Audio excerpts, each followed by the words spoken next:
como la semana pasada se habló del kiosco de Gil y tuvo mucha repercusión, hoy elegimos hablar de las revistas que se vendían en ese kiosco. ¿Y por qué era tan importante la revista en la década del 30, del 40? Porque no había imágenes. Roldán tenía cine 3 veces por semana. Podías ir al cine 3 veces por semana. No había televisión, no había celular, no había tablet, no había computadora. En la casa que había libros, bueno, los libros más letrita que imagen. No había imagen. Había radio. Había vitrolas, combinado, que el combinado era radio y tocadiscos juntos. Empezaron a ver tocadiscos, o sea, música podías oír, pero no había imagen. Entonces, ¿qué pasa? Se escuchaba a Gardel. ¿Y cómo veías a Gardel? ¿Cómo sabías de Gardel? Entonces surge como una necesidad la revista de ofrecer imagen a la familia. Por eso se vendían tantas revistas. Esas revistas de espectáculo, porque ahora prendés el televisor y tenés 10 opciones para enterarte los chismes de los actores. Pero acá ibas al cine, veías las películas de Hollywood y después no sabías más nada de nadie. Entonces estaba la revista Radiolandia, la revista Antena, que te traía todas las imágenes de esos actores, de los cantantes, vos podías ahí ver, y eran modernas, digamos, era lo de la época. Y la TV Guía, que salió ya cuando apareció el televisión, que ya había, entonces, pero tenías también la información. Ahora, estas revistas ofrecen la imagen, pero hacen que la gente lea también, porque son revistas que tienen textos. Entonces también se fomenta la lectura con la revista, porque las personas que no tienen libros en la casa, que no era muy común tener bibliotecas en la casa como ahora, es más común el libro, con la revista se leía el diario, pero el que no accedía al diario, y tenías la imagen. Y entonces estas revistas de espectáculos eran muy populares y debían, yo no sé hacer la relación, lo que costaban, pero eran populares, en todo el mundo estaban. Toda la semana. Y había también algo que se intercambiaban entre los vecinos, las revistas. También el rol de la mujer. Había el rol de la mujer definido diferente totalmente del hombre. Entonces había revistas para hombres y revistas para mujeres. Revistas estas de mujeres se intercambiaban. Mi suegra ella compraba una y las vecinas compraban otra y después la leían y se las pasaban y funcionaban en las dos casas las revistas. O vayamos urgente a la peluquería porque el peluquero debe tener las revistas actuales. Y las modistas que tenían los figurines, que eran los trajes de moda. Vos te ibas a hacer un vestido y te mostraban todos los modelos. Figurines para ver los modelos. Y después las revistas de mujeres. La mujer que trabajaba poco, no trabajaba el grueso del femenino. Habla, Mari, de la revista. Bueno, para señoras, para mujeres, había el Maribel, por ejemplo, ese apareció en 1945. Y 655 publicaciones se hicieron. Luego después pasó. Sí, la más vieja. La Vosotras también. Vosotras, de esa me acuerdo. Vosotras, ese nació en el 89. En 1989 la empezaron a crear. No, es es de la década del 40. Debe ser una reedición, porque en el año 40... 39, perdón. De 1939. Julio Kohn comenzó la distribución de esas revistas, también como el Vosotras, en el 41. Fueron esas editoriales que lo empezaron. Después estaba la revista Para Ti también, que era muy usada y la intercambiábamos con todos los vecinos. La revista esa fue creada por Constancio Vigil en el año 1922. Fue una de las primeras revistas para mujeres. Y estuvo en la editorial Atlántida 97 años. Ahora, el contenido de estas mujeres era bastante superficial, dado que la mujer se consideraba un ser superficial, inferior al hombre. Claro. No eran para pensar. Actualmente, tenían los test esos que traían. Actualmente se puede conseguir en forma mensual. Actualmente y también de colección, se venden como piezas de colección son. Después, pero del contenido de la revista. Esa revista, el para ti, era cosas para mujer. Todas, sí. Cosas, inclusive había cierta propaganda de cine y todo eso. Traía muchas propagandas. El horóscopo. Y después los test, esos test para saber si eras celosa.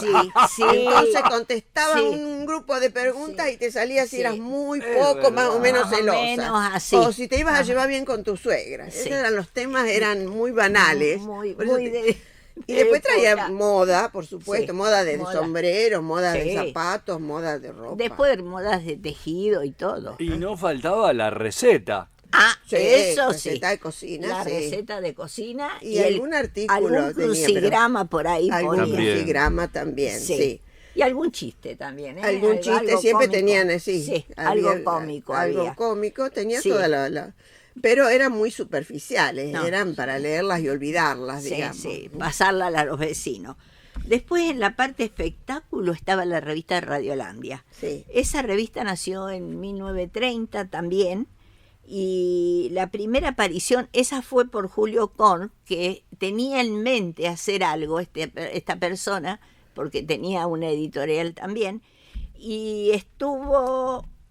Desde 1928 surge en la mente de Julio Korn hacer la revista de espectáculo.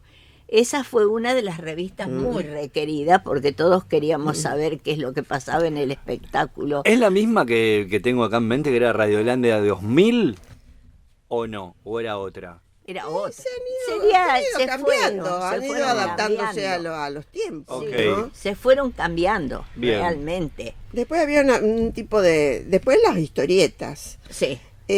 Las historietas de varones, yo como tenía un hermano mayor, las leía todas porque en mi casa estaban.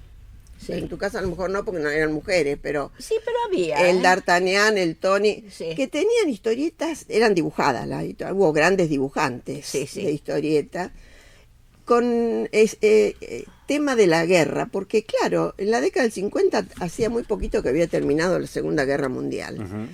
Las películas bélicas, era la mayoría que existían, se hacían películas bélicas.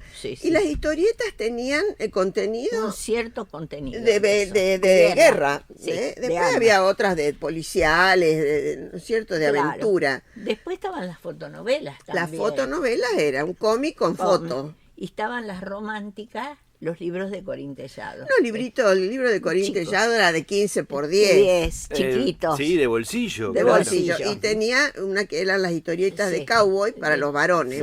Estaba bien diagramado el formato mujer y formato hombre. Exacto. Bueno, después nos vamos al fútbol, a todo la deporte. El gráfico. El gráfico nació en 1969, el 30 de mayo, y el 30 de mayo festejaban los 50 años, y se publicaron todo tipo de deportes ahí. Sí, pero el fútbol era el que más, el más popular. Y llegaron a ser 270.000 fascículos. Sí, pero antiguo también. Por edición. Y ahora las historietas, bueno, los superhéroes era Superman y Batman. Y Batman, sí. Después una revista extranjera que era la revista Life, que era era una revista norteamericana que tenía edición en castellano, que llegaba acá, tenía otro papel, tenía papel brilloso. Brilloso tipo foto. Y la revista Bea y Lea, que era más interesante, ya no era tan banal como la de las mujeres, ¿no? Tenía ya ciertas... artículos de fondo, de interés general. Esa sí que era de hombre y mujer. Después había historias de geografía, deporte. No, bueno, esos son los fascículos. Nos va a quedar para otra. Las historietas del Rico Tipo, por ejemplo. El Rico Tipo era una revista que se vendía muchísimo. Que era una revista de humor. De humor era. En color, venía en azul. Primero era blanca y negra. Sí, después ya vino media coloreada. El Pato Uruzú y el Pato Urucito también. Y las revistas de chicos, las infantiles, que de la década del 40, el Villiquen.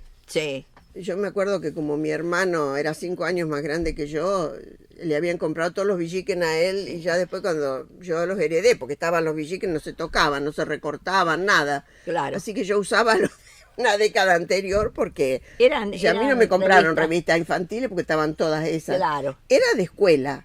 Era lo que llevaba a la escuela. Y después había también, para mediana edad, de jovencitos y todo eso, estaba El Intervalo, era una revista de historieta publicada en Argentina, sí, de Editorial Columna. Eso con dibujos. Eran dibujados. En 1945 hasta 1967 se hizo esa revista.